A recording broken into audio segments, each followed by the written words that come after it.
Good morning and Merry Christmas, friends. Mark Holmes here with my buddy Cowboy Joe Boo, as well as Joe Bear in the house. And as always, I want to thank you all for watching, commenting, subscribing, and being part of the Joe Boo Sports Report. Without you guys, this literally does not work. So let's get open for business here.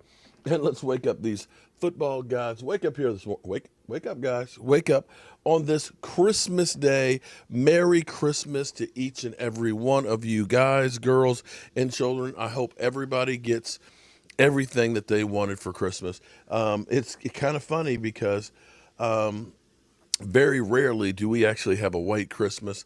It's actually snow flurries falling right now. In fact, this is kind of funny that we've actually gotten a little bit of snow twice already this year, when the Weather Channel was saying that this year we may not see any snow. So we've already eclipsed what we got last year, and seeing a little dusting outside is actually kind of cool for Christmas. On this year, that's just been crazy. I've seen so many comments from people who are dealing with COVID or lost family members and stuff. My thoughts and prayers go out to everybody, and hope for a better year in 2021, especially for these Dallas Cowboys. You know, what's funny is as we get ready to take on the Eagles, you know, we have some people that are mad at me because they want to tell me that, you know, tanking is the way to end our woes. And they give me examples of, you know, where it's worked for the Rams. And in fact, it actually, if you organically tank, I understand, here's my thing. You play the season and you play the games to win. That's the bottom line.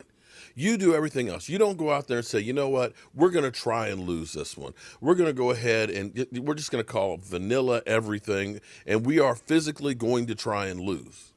Okay? We just want to say we're going to hope that there's a guy in the draft that will save us. Screw that. Okay? If it ends up being that your team just ends up being bad because you suck, and you end up having high draft picks, by all means, that's a different story. But if you can compete, if you can start getting better, if you can start winning games and start turning your team around, the draft picks are going to be what the draft picks are going to be. I pointed out to you guys that, you know, drafting is a crapshoot. It's a crapshoot. Did Minnesota think that they had a potential Pro Bowl player when they drafted Justin Jefferson? Do they look and say, you know what, he's going to be great. He's going to be a future Hall of Famer. Okay, I'm getting ahead of myself. But you understand what I'm saying. He's only like the fifth rookie receiver to make the Pro Bowl. When they drafted him later in the first round, they didn't look at that guy and say, wow, he's going to be one of the best players out of this draft. Most people didn't. It's the way of it. You look at what CeeDee Lamb has been doing. Boom, guy's been playing great. When we drafted Tyler Badass in the fourth round, do we look and say that guy is capable of being our long-term center? You're going to get players where you're going to get players. And the argument of saying, you know, well, you can't look at the Jets because their drafting department stinks. Well, I agree with you on that one. But if your drafting department is really good, much like New England, which never is in the top of the draft, let's be clear here. New England is never in the top 10 in the draft, yet they seem to find great players in the draft. Why? Because they have a great drafting department. In the meantime, you want to win games. You want these guys to say, you know what? Hey, we finished 7-9 on a season that was just bad. Just think when we get our quarterback back. Just think when we get our offensive line back. Just think when we had a few pieces. Just think, you know, we can do great things, as opposed to saying, man, we so far away from winning. Oh, God, we so low. We don't have any potential. You need these guys that are here to feel good. That's my take on it, okay? And so in the meantime, I'm looking for a win. We'll deal with the draft when the draft comes. Okay? And it's kind of funny. I look at it. I know we're ahead. We're in second place in our division. We're actually ahead of the Eagles, but somehow we're the underdogs at home. You know, when you play at home, that's supposed to be worth 3 points. So they're literally saying that the Eagles on a neutral site are 4.5 points better than what we are. And I'm trying to understand that because both of us are ass. In fact, this goes beyond just the talking heads in Vegas. Philly 500 sent me a message last night. He said, you can go ahead and congratulate me, or you can go ahead and congratulate the Eagles on the victory because the Dallas Cowboys stink and they have no chance. So in other words, he's telling me we don't even need to show up. We don't need to show up in our own house. Here's an end around. Nate Gary missed. Oh, you suck. He sucks. Did you see Nate Gary had him in the backfield and he missed so many got it first? Did you just see Nate Gary did? Did anybody just see what I just saw from that mother humper? God, he stinks so bad. He stinks so bad. He stinks so bad. Show that play again. Oh my God, he's running with high heels. Overconfident Philly? Yeah. Overconfident. All right. That's cool. That's cool, Philly. That's cool. You do you.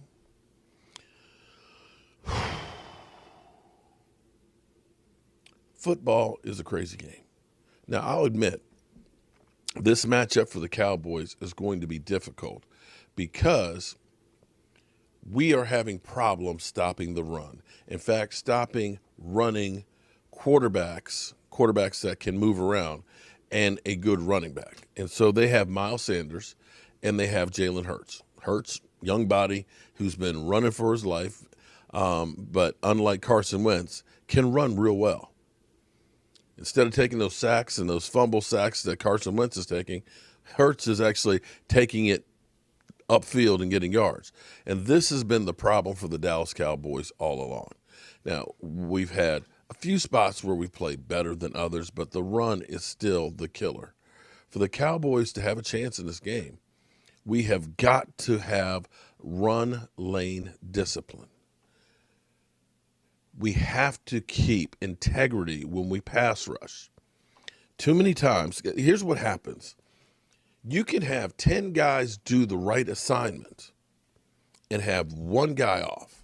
And too many times in pass rushing, I've seen everybody's got their lane, and one guy decides, I'm going to go outside. And here's what happens, especially when you have a guy like Hurts. It's more important for you to keep your lane than to get the sack. I know that sounds crazy, but it's the truth. Because the way it needs to go, I always say the trash compactor in Star Wars, that the walls are closing in on you, that you've got no place to run to. And that's the way the pass rush and the run lane discipline needs to be. You need your ends to be able to put pressure on the outside to keep the quarterback from being able to go around the outside. All the Buffalo girls go around the outside, flashback. And you need to get pressure in the middle. If you can't get any pressure, if they're stuck at the line of scrimmage and the ends are way upfield, that leaves a lane right here and leaves a lane right here. The quarterback can step through that lane, have a clear field of vision, or can take off. Or you end up having the pressure from your ends, and you get pressure from one tackle, and the other tackle decides, I'm going to go outside, or I get run outside. Now there's a big-ass hole.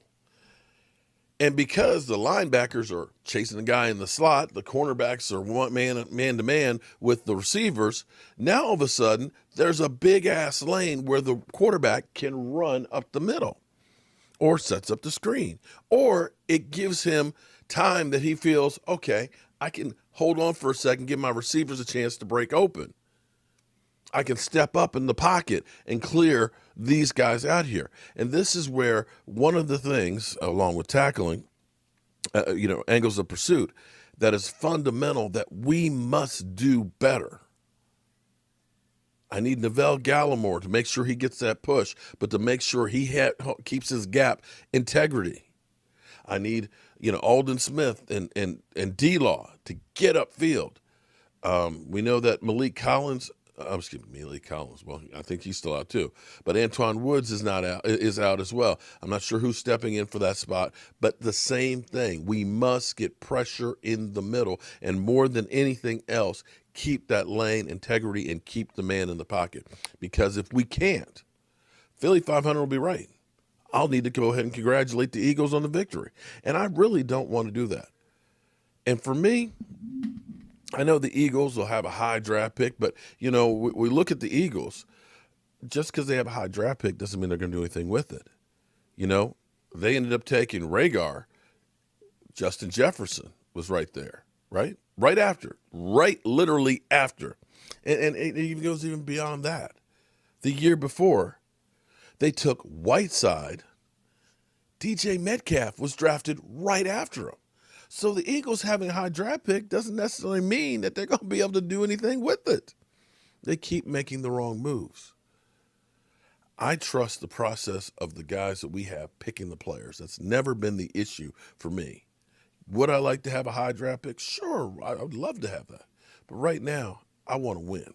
I want to feel good about my team. I want to end this season on a high note so that way we have something to build on come next year.